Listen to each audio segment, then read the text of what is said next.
Now I'm going to host this WebAssembly website at GitHub pages.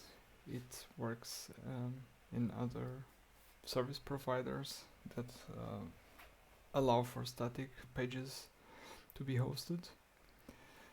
So I'm going to do, there are some things to watch for. The first one is that the base href has to be replaced, and this should be the name of your repository in GitHub, in case you are using GitHub.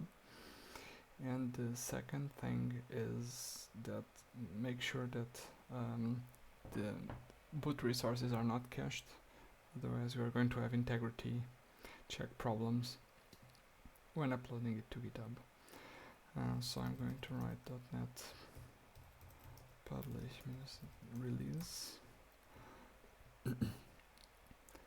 and the output is going to land here.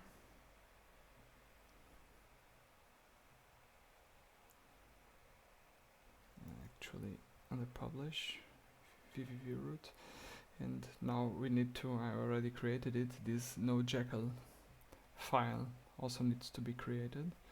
I'm going to create it again just to show.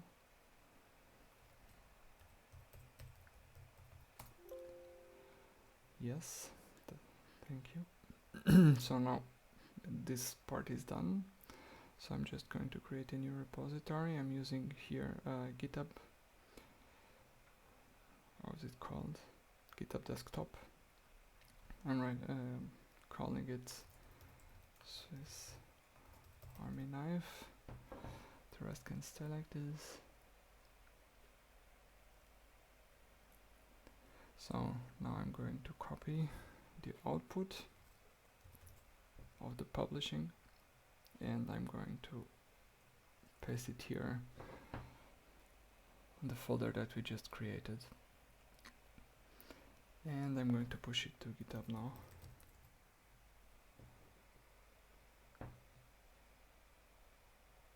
This is first the commit and afterwards I'll push it.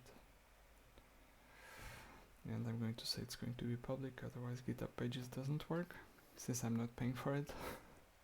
But if you pay for it, it can also be hosted privately, I think.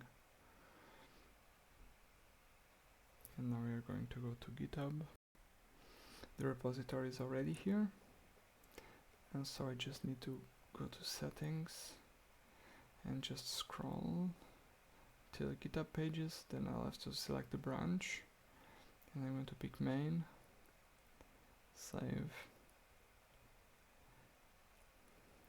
And this is not the source code, this is just the published files as static website. So I'm going to refresh the page and it shows now here environments. So if I go to view deployment, it loads and it is working on GitHub. And that's it.